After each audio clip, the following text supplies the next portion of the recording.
Shalom sahabat-sahabat firman kehidupan yang dikasihi Allah dengan kasih yang kekal. Jalan kehidupan setiap manusia berbeda. Namun hanya ada dua pilihan di akhir kehidupan kita.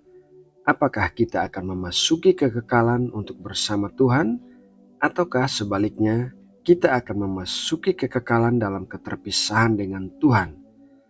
Saya berdoa agar kita semua bisa mempertahankan iman percaya kita kepada Kristus sampai akhir kehidupan kita. Sahabatku, seperti biasanya kita akan mengawali dan mengakhiri setiap saat teduh dengan berdoa. Jadi mari kita berdoa. Bapa Surgawi, Allah yang Maha Kuasa dan Bapa yang baik, kembali kami datang kepadamu di dalam kerendahan hati dan keinginan untuk menerima pengajaran firman-Mu. Kami datang dengan kerinduan untuk bertemu denganmu dan merasakan hadirat-Mu yang akan mengubahkan dan menguatkan kami. Ya Bapa, berbicaralah kepada kami dan berikanlah kami pengurapan yang baru melalui pendengaran firman-Mu. Terima kasih ya Bapa, di dalam nama Tuhan Yesus Kristus kami berdoa. Amin. Sahabat firman kehidupan yang terkasih, Tuhan Yesus memulai pelayanannya di bumi dengan tujuan seperti ini. Matius 4 ayat 17.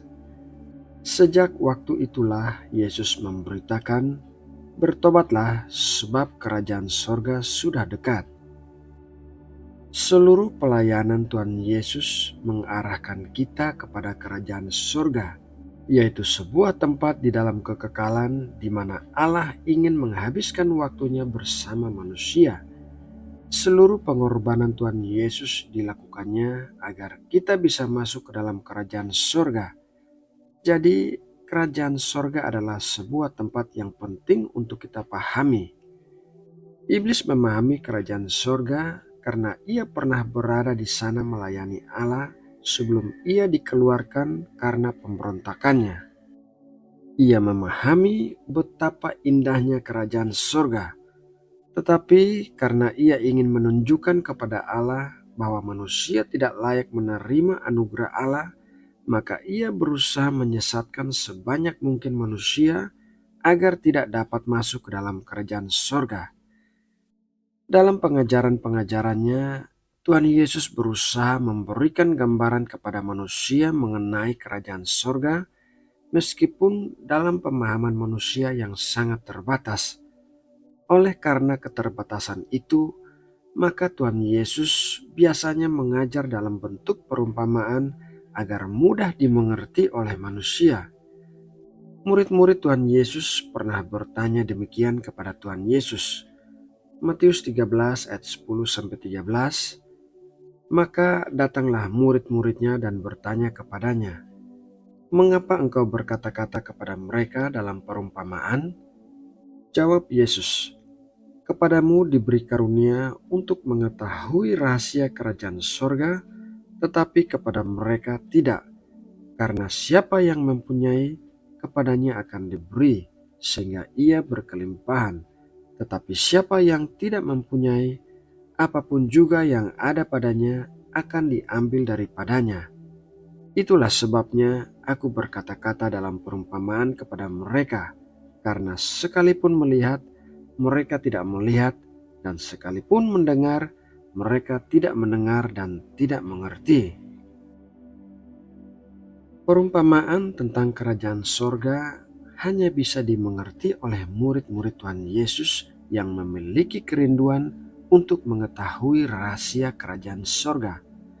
Semakin dalam kita menggali rahasia kerajaan sorga melalui firman Tuhan, maka kita akan menerima semakin banyak penyingkapan tentang rahasia-rahasia itu.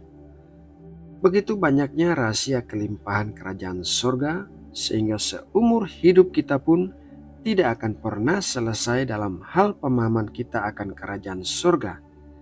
Begitu tinggi, begitu dalam, begitu luas, begitu lebarnya rahasia firman Tuhan dan cara kerja kerajaan sorga, sehingga semakin kita mencari, maka hal itu akan semakin banyak diberikan kepada kita.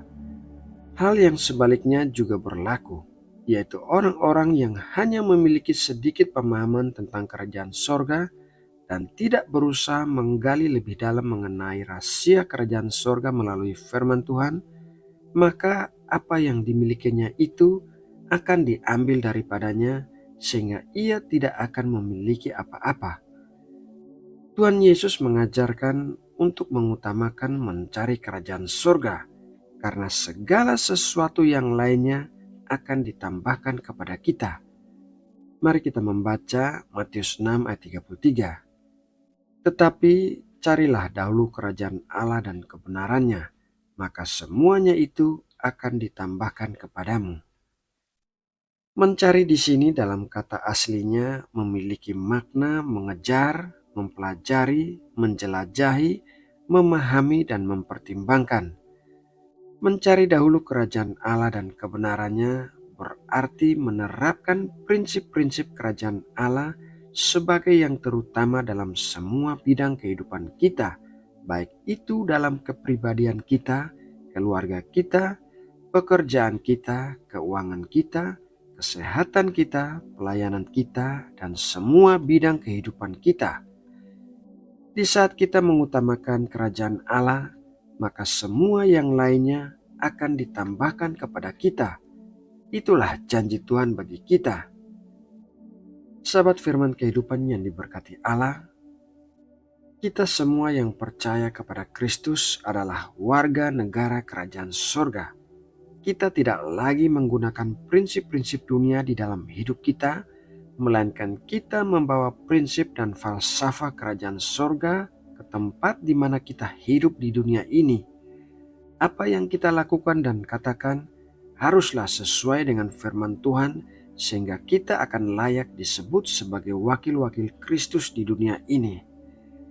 Nah sahabatku, demikianlah renungan firman Tuhan hari ini. Semoga apa yang kita dengarkan akan terus tertanam di dalam hati kita dan menghasilkan buah-buah yang melimpah di dalam hidup kita. Mari kita berdoa untuk menutup renungan ini. Terima kasih ya Tuhan, karena di sepanjang hidup kami sudah menerima kasih dan kebaikan-Mu yang melimpah. Engkau telah menuntun, menguatkan, dan melindungi kami untuk berjalan melewati seluruh tantangan dan rintangan di dalam hidup kami. Hari ini kami sudah belajar mengenai kerajaan-Mu, dan kami mau mengutamakan prinsip-prinsip kerajaan-Mu di dalam seluruh bidang kehidupan kami. Kami mau mencari Engkau terlebih dulu, karena itulah yang paling penting dalam hidup kami. Terima kasih ya Bapa atas pengajaran yang kami terima hari ini dan persekutuan yang indah bersama-Mu. Dalam nama Tuhan Yesus Kristus, kami berdoa dan mengucap syukur. Amin.